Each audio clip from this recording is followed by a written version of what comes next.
हमारा टॉपिक है, हम क्या पढ़ेंगे? सेंटेंस। सेंटेंस को हिंदी में क्या कहते हैं? सेंटेंस को हिंदी में कहते हैं वाक्य। आपने पढ़ा भी होगा वाक्य। वाक्य हिंदी में ही आपको डेफिनेशन बताता हूं पहले, then we will proceed to English, जिससे आपको अंडरस्टैंड करने में इजी हो। वाक्य क्या होता है? क्या होता है? शब्दों का समूह ही तो होता है, और क्या होता है? शब्द मिलके ही तो वाक्य बनाते हैं। जैसे मैं बोल रहा हूं, ये सब वाक्य में बोल रहा हूं, तो ये शब्द मिलके ही, शब्दों का समूह मिलके ही तो वाक्य बनाता है। तो वाक्य क्या होता है इंग्लिश में? सेंटेंस। तो शब्दों को क्या कहते हैं हम इंग्लिश में? वर्ड्स। तो वर्ड्स के ग्रुप को क्या कहेंगे हम? सेंटेंस कहेंगे, जो कोई सेंस बनाता हो और जिसमें सब्जेक्ट एंड प्रेडिकेट हो। तो डेफिनेशन की तरफ चलते हैं। ए ग्रुप ऑफ वर्ड्स, एक ग्रुप वर्ड्स का, इसका मतलब शब्दों का समूह, that makes a complete sense, कि जो कंप्लीट सेंस अपने आप में मीनिंग बता रहा हो, कि उसका पूरा मीनिंग निकल रहा हो, उस समूह को हम क्या कहेंगे? सेंटेंस कहेंगे। और also has a subject and a predicate, और उसमें सब्जेक्ट और प्रेडिकेट भी होना चाहिए। तो हमने ये सेंटेंस की, अब आपको समझ में आएगा सेंटेंस क्या होता है। ग्रुप ऑफ वर्ड्स होता है that makes a complete sense and has a subject and a predicate. तो इसको हम क्या बोलेंगे? सेंटेंस। तो अब आप पूछोगे ठीक है सर, कंप्लीट सेंस बनाता है शब्दों का क्या समूह को हम क्या कहते हैं? वाक्य कहते हैं। तो अब सब्जेक्ट और प्रेडिकेट किसकी चिड़िया का नाम है? तो सब्जेक्ट और प्रेडिकेट के ऊपर चलते हैं हम। सब्जेक्ट और प्रेडिकेट क्या होता है? आपने वैसे ये छोटी क्लासेस में भी पढ़ा होगा। तो सब्जेक्ट क्या होता है? पहले हम सब्जेक्ट की तरफ चलते हैं। Subject is that part of sentence. वो क्या है? सब्जेक्ट पार्ट ऑफ सेंटेंस है। Is that part of sentence that names or a person or thing, जो किसी वस्तु या आदमी का क्या बताए? नाम बताए। और क्या हो सकता है? रेफर टू, जिसके बारे में सेंटेंस है। और the one that does the action, और जो एक्शन करता हो।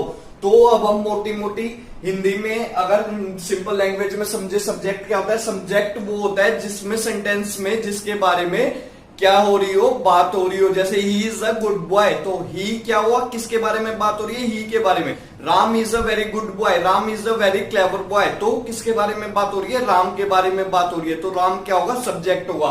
तो इसमें क्या है? पर्सन का नाम है। इसमें किसी थिंग का भी नाम हो सकता है। That cat is very beautiful, तो ये क्या होगा? That place is very beautiful, तो दैट प्लेस क्या होगा? थिंग हो गया। तो थिंग का भी हमने एक एग्जाम्पल किया, पर्सन का भी किया, राम वाला। अब और क्या? That does the action, he works very hard, Ram works very hard। अब इसमें Ram works very hard, Ram works very hard। अब इसमें क्या एक्शन क्या हो रहा है? works very hard, काम क्या हो रहा है? works very hard। पर कौन कर रहा है? that।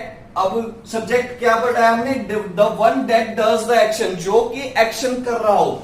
इसमें कौन एक्शन कर रहा है? इसमें राम एक्शन कर रहा है। एक्शन क्या हो रहा है? वर्क हार्ड हो रहा है। इसका मतलब मेहनत हो रही है। और कर कौन रहा है मेहनत? मेहनत कर रहा है राम। तो अब आपको सब्जेक्ट की क्लियर हो गई होगी। अब हम चलते हैं प्रेडिकेट की ओर। प्रेडिकेट क्या होता है? अब सेंटेंस, ये भी सेंटेंस का क्या होता है? पार्ट होता है। Which provides more information about the subject, की जो कि सब्जेक्ट के बारे में इंफॉर्मेशन बताए, उसे हम बोलते हैं प्रेडिकेट। कि जो सब्जेक्ट के बारे में कुछ भी इंफॉर्मेशन बताए।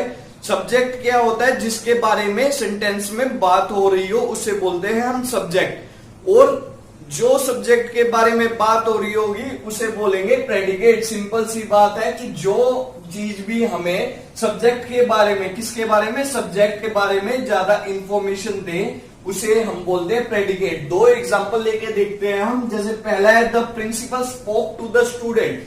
अब इसमें देखो क्या काम हो रहा है? स्पोक टू द स्टूडेंट हो रहा है। अब इसमें क्या है? ये किसी भी, हमने क्या पढ़ा था? पर्सन या थिंग का नाम। पर्सन क्या है यहाँ पे? The principal.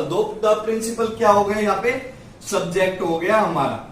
एंड अब जो बचा, ये क्या बता रहा है? स्पोक टू द, ये क्या बता रहा है? प्रिंसिपल के बारे में बता रहा है। प्रिंसिपल क्या कर रहा है? बच्चों से बात कर रहा है। तो बच्चों से बात कर रहा है, तो इसका मतलब ये क्या हो गया हमारा? प्रेडिकेट हो गया है। अब ऐसे ही अगला एग्जांपल देखो। The young girls perform the dance gracefully. The young girls, अब इसमें क्या, किसके बारे में बात हो रही है? तो सेंटेंस का कौन सा पार्ट है जिसमें पर्सन का नाम हो या जो एक्शन कर रहा हो? इसमें क्या एक्शन हो रहा है, डांस एक्शन हो रहा है कि डांस किया जा रहा है, पर कर कौन रहा है, हु द एक्शन डूअर, तो ये एक्शन डूअर क्या है, यंग गर्ल्स है, तो ये क्या हो गया हमारा सब्जेक्ट हो गया, क्योंकि इसके बारे में ही बात हो रही है। अब इसके बारे में क्या बात हो रही है या क्या एक्शन कर रहे हैं, इसके बारे में हमें क्या इंफॉर्मेशन मिल रही है, सब्जेक्ट के बारे में सेंटेंस से क्या ज्यादा इंफॉर्मेशन मिल रही है, हमें इंफॉर्मेशन मिल रही है कि ये ज्यादा डांस बहुत ही खूबसूरती से कर रही है ये लड़कियां, तो ये क्या हो गया हमारा प्रेडिकेट हो गया। ये हमारा सब्जेक्ट प्रेडिकेट के बारे में और सेंटेंस के बारे में बेसिक इंफॉर्मेशन मैंने आपको आज प्रोवाइड की है, और कोई भी आपको मुश्किल आए या डिफिकल्टी आए सब्जेक्ट प्रेडिकेट आइडेंटिफाई करने में तो आप कमेंट कर सकते हो। And thank you.